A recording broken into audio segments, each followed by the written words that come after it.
আমার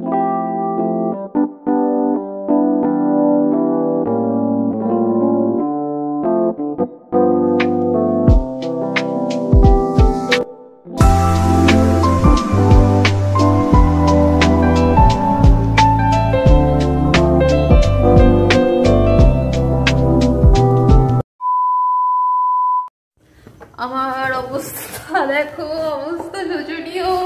কেউ বলবে আমি নতুন ব্রাইড। নিচের ঘরের সব ফাঁকা, রং টং হচ্ছিল, তো জিনিসপত্র কিছুই নেই। এই চেয়ারটা আর ঠুলটা আপাতত নামানো হয়েছে, আর এইখানে জিনিসগুলো বিয়ের সব তুলবো। নিচে জিনিস রাখতে নেই বলে চেয়ারটা নামানো হলো। এরপর এগুলো সব রাখছি। বাবা কি ভারী, দাঁড়াও এখানে রাখি। আর এই যে ব্যাগ, কাঁসা পিতলের ব্যাগ ডাবর, এইটা বয়ে আমি অসুস্থ ছিলাম বিগত একদিন। প্রচন্ড ব্যথা ছিল আমার এই সাইডটা। ওফ, দাঁড়াও রাখি। মাগো কি নিয়ম, নিচে রাখতে পারবো না। আর এটা হচ্ছে বিয়ের কম্বল। তো যখন আমার বিয়ের ডেট ঠিক হয় তখন থেকে আমার মা কিনে নিয়ে মানে রেখে দিয়েছিল। তো এটাও নিজে নিয়ে চলে এলাম। বাবা সব পড়ে টরে যাচ্ছে, মানে আমি কতটা শান্ত তোমরা বুঝতে পারছো তো। তো হ্যালো এভরিওয়ান, সবাই কেমন আছো? আই হোপ সবাই খুব ভালো আছো। নাইটি পরে আজকে ব্লগটা স্টার্ট করছি, মানে ব্লগ করবো। সত্যি কথা কোনো প্ল্যানিং ছিল না, তো ভাবলাম জিনিসপত্র যখন শিফট হচ্ছে, হাতে একটু সময়ও আছে, জাস্ট একটা মেমোরি ক্রিয়েটের জন্য ব্লগটা করছি। আর কি করছি তোমাদের সাথে শেয়ারও করতে পারবো, বাড়ির সবাই দেখতে পাবে যারা দূরে থাকে, যেমন মাসিরা, বোনেরা, তো ছেলের বাড়িতেও সবাই দেখতে পাবে। তো সেই হিসেবে ব্লগটা মানে স্টার্ট করলাম। তো চলো ব্লগটা স্টার্ট করি। আই হোপ তোমাদের ভালো লাগবে। মা ওপরে আছে, আসবে, মাই মেনলি এগুলো সব গোছাবে, আমি জাস্ট হেল্পিং হ্যান্ডে আছি। মা আসছে। ও এখানে বিড়ালের জন্য এটা দিয়ে রাখা হয়েছে। ওটা পর্দা আনা আছে একটা কিনবে।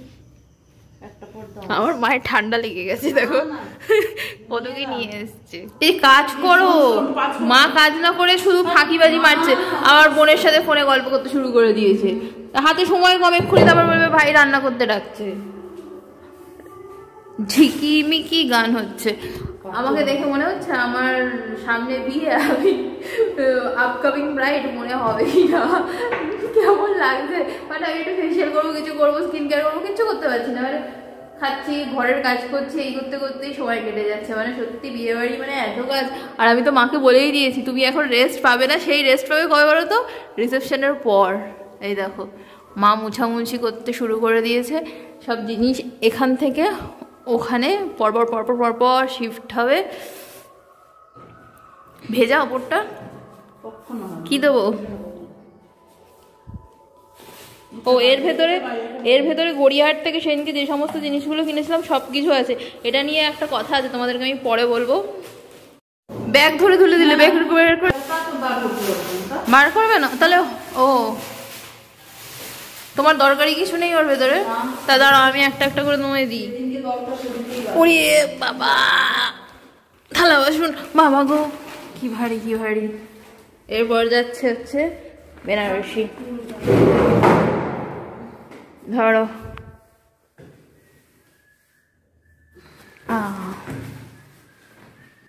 এরপর কি দেবো? কম্বলটা দিই। আর এই ডায়েরিটাতে আমি আমার জীবন কাহিনী লিখি, অর্ধেক লিখেছি অর্ধেক লিখিনি। আর আমার মা আমার ল্যাপটপ ওখানে তুলে দিয়েছে। এটা কি করবে? এগুলো রাখি ওখানে, শুধু উল্টো পাল্টা কথা বলতে। তো এইগুলো ওপরে তুলবে তুমি? ফোনের বাক্স টাক্সগুলো ওখানে কোথায় রাখবো? ওখানে তো আমি বলছি সাজানো জিনিস রাখবো। মানে আমার মা কোনো কিছুই ফেলবে না। এই স্ট্যাম্পটা, এই দেখো আমার রিং লাইট। যত না ইনভেস্ট করেছি, মানে যত না ইনকাম করেছি ইউটিউব থেকে, তত ইনভেস্ট করেছি। ট্রাইপড। আর এইটা সেই কোথা থেকে কিনেছিলাম বলো তো? রথের মেলা থেকে। এটা জানালার এখানে লাগাও না? ওই তো কেন ওরকম দাও, সুন্দর লাগে। ওই যে কোণে এখানে কি সুন্দর ছোট্ট টুনটুন দুইটা। আমি এতে রাখবো। কিসে কি রাখবে? ওপরটা এরকম লাগছে, এখনো এইটুকুনি স্পেস আছে, এইটুকুনির মধ্যে সব রাখতে হবে। এটা প্লাস্টিকও ফেলবে না মহিলা। এই দেখো এটাও কিনেছিলাম।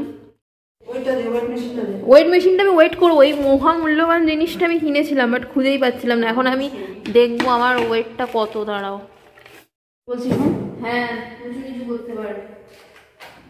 ব্যাটারি শেষ হয়ে গেছে? হ্যাঁ কোন ব্যাটারি? এটার ব্যাটারি তা আমি কি করে জানবো? চলছে না তো, যাও বাবা।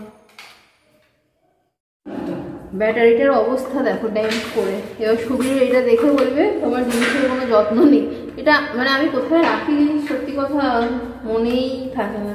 কালকে দেখি পারলে এটার ব্যাটারি লাগাবো। কি অবস্থা ড্যামেজ করে। তালাটা নিয়ে এসে দেখো আমার নামে পিএনপিসি চলছে। একজনকে দেখো কোথায় বসে আছে দেখো, দেখা দিস। ভুলু কি ভুলা ধুঁয়া নোংরা বাগানে। পর্দা যে নেই তার পিছনেও অনেক কারণ আছে। পুরো লাইফটা আমাদের মানে প্রচুর প্রচুর প্রচুর স্ট্রাগল। এতদিন আমরা ওপরেই থাকতাম, বিয়ে উপলক্ষে নিজের ঘর দুটো সব ঠিকঠাক করা হয়েছে ভগবানের ইচ্ছায়। তো আস্তে আস্তে তোমাদের সাথে পরে সব ব্লগে শেয়ার করব। আচ্ছা, গড়িয়াহাটের লাস্ট ব্লগটায় আমাকে একজন কমেন্ট করেছে যে বিয়ের শপিং বলতে এইগুলো দিয়ে হাহা রিয়াক্ট দিয়েছে। কমেন্টটা পড়ে খারাপ লেগেছে। জানি ছোট ছোট কথা মাইন্ডে নিতে নেই, নিও না, তবে সেও একটা মেয়ে হয়ে কি করে এরকম কমেন্ট করতে পারে একটা মেয়ের বিয়েতে। তো তত্ত্বের জিনিসগুলো আমি কিনতে গেছিলাম, সাথে ছেলের পাঞ্জাবি কিনতে মানে আমার হবু বরের পাঞ্জাবি কিনতে গেছিলাম। তো জুতোও কিনতে গেছিলাম, হাউস অফ এসেলে জুতো পছন্দ হয়নি। তো মা তো নর্মালি খুব একটা এখন বেরোয় না সংসারের কাজের চাপে। মা আমার বিয়েতে শাড়ির সাথে যে ব্যাগটা নেবে সেটা কিনেছে, আমি বটুয়া কিনেছি, তারপর তত্ত্বের ওই চিরুনি, আয়না, টাওয়াল যেটুকুনি পেরেছি মানে যেটুকুনি মাথায় সেদিনকে এসছে আমরা টাইম নিয়ে কমপ্লিট নয় পুরোটা তো কমপ্লিট এত তাড়াতাড়ি হবে না, কেনার চেষ্টা করেছি। তো আমি জানি না সে কী হয়েছে যে কমেন্টটা করেছে। তো আমার একটু খারাপ লেগেছে, মানে রাত্রিবেলা ভাবছিলাম যে একটা মেয়ে হয়ে একটা মেয়েকে কি করে এরকম কমেন্ট করতে পারে। এই তো তিলোত্তমাকে নিয়ে এত কিছু তোলপাড় হুলস্থুলুস হয়ে গেল। জানি না সেও প্রোটেস্টে ছিল কিনা, যদি প্রোটেস্টে থাকতো তাহলে এরকম কথা বলতে পারতো কিনা জানি না। তো যাই হোক, তোমাদেরকে আমি ক্লিয়ার করে ব্যাপারটা বোঝালাম, মানে বোঝানোর চেষ্টা করলাম। আর হ্যাঁ, ব্লগটা হয়তো আমি পুরোপুরি ডিটেলে করতে পারছি না। প্রথম কথা, যেহেতু একা একা যাচ্ছি, মা অতটা ক্যামেরা ধরতে পারে না সত্যি কথা বলতে, মানে প্রচুর বুঝিয়ে বুঝিয়ে বুঝিয়ে বুঝিয়ে ধরাতে হয়। তো নিজে যতটুকুনি পারি আমি ততটুকুনি তোমাদের সাথে শেয়ার করি। তো ব্যাপারটা হচ্ছে এটাই। তো আমি চেষ্টা করছি তোমাদের সাথে বেশি বেশি ভালো করে শেয়ার করার। তো এই আর কি। তারপরে আমার ভ্লগ ছেড়েছিলাম টিভিতে, বিয়ের বেনারসি কিনতে যাওয়ার ভ্লগটা। যারা এখনও দেখোনি তারা গিয়ে দেখে আসতে পারো। তারপর বসে বসে তিনজনে মিলে আমরা কোয়ালিটি টাইম স্পেন্ড করলাম। তোমাদের সাথে দেখা হচ্ছে নেক্সট ভ্লগে। ভিডিওটা ভালো লাগে লাইক করে দিও, আর এরকম ভিডিওর জন্য সাবস্ক্রাইব করতে ভুলো না। টাটা।